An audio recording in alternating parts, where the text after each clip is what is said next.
So as I said in my review for Season 1 of The Mandalorian, I did say I was going to go all out with spoilers in my review for the second season, and oh my god, what the hell is that? Wow. Anyway, a lot happened this season, let's just say that, and the first thing that I loved about this season was actually the first episode. It was shot in IMAX, which you immediately notice when it shows the size of this ginormous crate dragon thing, that's what it's called, that Mando and the Tusken Raiders who team up in this episode are trying to defeat. Now, I will say I loved the idea of Mando teaming up with the Tusken Raiders because up until this point in the original trilogy and the prequel trilogy, they were always portrayed as like these savages with not much of a conscience.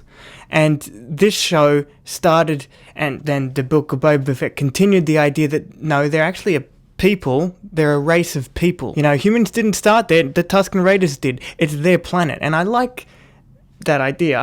It expands on the Tusken Raiders. And when Mando and the Tusken Raiders get to the cave, I guess you could call it, of this crate dragon, and Mando says if you listen quietly you can hear it breathing.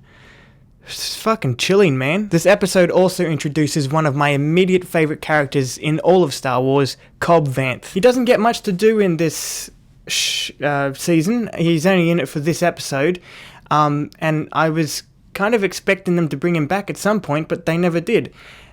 I mean, they brought him back in the Book of Boba Fett, but as far as that goes, they're not doing much with him. I don't know, I just wish I had seen more of him in general in this show and the Book of Boba Fett. I like Cobb Vanth. He's a good character, and especially portrayed by Timothy Oliphant? I never know how to pronounce his last name. This season also took the opportunity to bring back many fan favorite characters from both the Clone Wars and the original trilogy. 2 from Clone Wars, 2 from the original trilogy. 2 of them are Mandalorian and 2 of them are Jedi, oddly enough, that I just think of it like that now. The first fan favorite character that it brings back, I guess it was Boba Fett, because you saw him at the end of the first episode, but as an actual introduction, like not a tease. Like Mando actually gets to interact with one of these characters, that being Bo-Katan. It was really cool seeing Bo-Katan in this, and so happy that they actually got Katie Sackhoff to play Bo-Katan, because she did voice Bo-Katan in both the Clone Wars and Star Wars Rebels. And also, Ahsoka's episode was badass. She's killing enemies like a fucking ninja, hiding in the shadows and concealing herself in the mist. That was so cool. Loved that. And Rosario Dawson did do a good job as Ahsoka Tano. She has the physicality of Ahsoka. However, she doesn't sound like Ahsoka, and that was, there's not much you can do about that. If you try to dub Ashley Eckstein's voice over Rosario Dawson's performance, it's just gonna look and sound weird. So, they could have tried it, and maybe they did, but it just didn't work out. And if that was the case, then I'm glad they left it the way it is. The only thing I wish they had improved on was Ahsoka's LeCue. If you don't know what LeCue is, like if you're not that deep into Star Wars, that's the things on her head.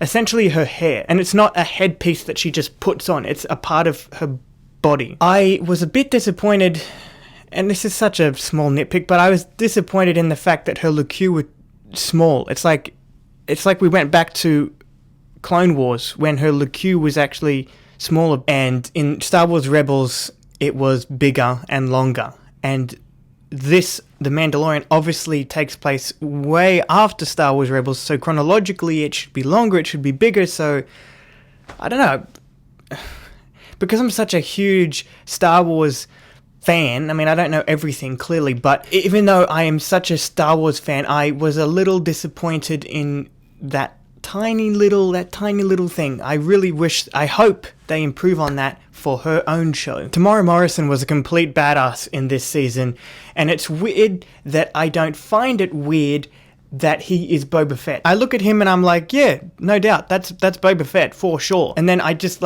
had this realization that, wait a second, he actually never played Boba Fett. The only other time we saw Tamara Morrison in the Star Wars universe was in Attack of the Clones.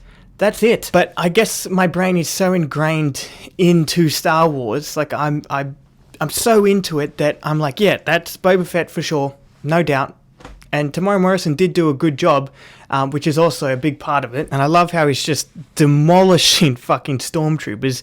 And that's one thing I want to quickly touch on before I forget about it and possibly never mention it again in any of my other Star Wars reviews. I've noticed that Star Wars lately has had, like, characters from the original trilogy come back and do more badass stuff, like Darth Vader from Rogue One, if you know the scene, Boba Fett in this show, and also Luke Skywalker at the end of this season. And let me just say, because I opened the video with it, I loved seeing Luke Skywalker. It was really cool and perfectly mirrors the scene that I just mentioned with Darth Vader from Rogue One. However, when he took off his robe, I'm like, that sounded fucking weird. What the... When he took off his hoodie, or whatever you want to call it, I didn't like that. I'm sorry, but that really did not look good. Anyway, nevertheless, it was a truly emotional scene. Mando have to say goodbye to Grogu. At least at the time of watching this season, we thought he was saying goodbye to Grogu forever. We didn't know that, Grogu was going to be in Season 3. I mean, I guess we all assumed that there would be a Season 3, but we were thinking that he was not going to be in it at all. Like, this was Grogu's story done and finished, and we then went on to Mando's.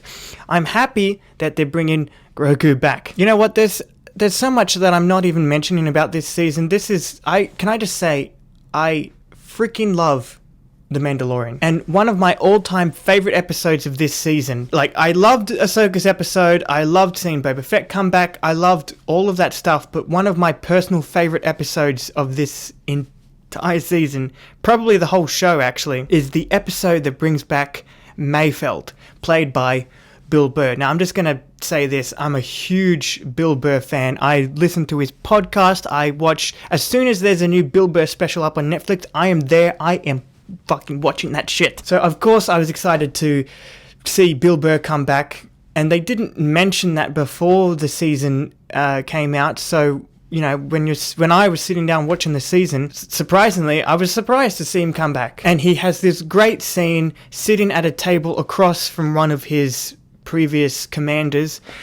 Everyone's talked about that scene by this point. It's a good scene, but the episode around this scene is also really good. And I will say, a lot of it does have to do with Bill Burr's character, actually. There's a scene in the truck. By the way, I'm just going to say this episode's like Mad Max for Star Wars. It's fucking awesome. During the scene when Mayfeld is talking to Mando inside this truck, he's talking about how, to some people across the galaxy, doesn't matter who you are, Empire or Republic, you're just another invader to them. Which you actually do get to see in this episode, kinda, because they then get attacked by pirates, and it really feels like they're about to lose. It really feels like they're about to die or whatever. Like, the Rhydonium is going to explode. By the way, Rhydonium, if you don't know, is that thing that exploded in the Clone Wars, nearly just killed all the Jedi.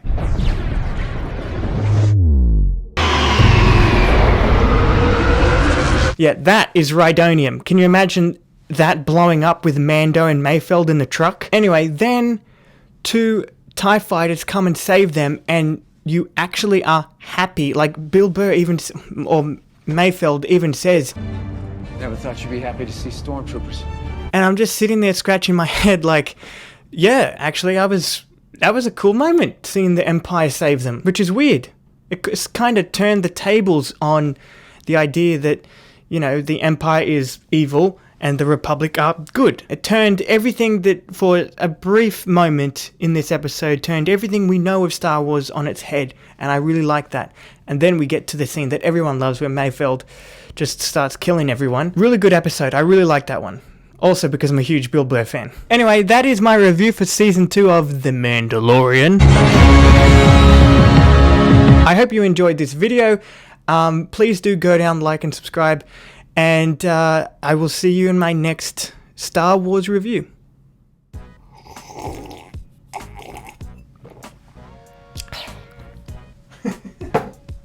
What the fuck? Tamora Morrison was a complete badass in this season. Fuck. again. Still, you know, a lot of... What am I trying to say?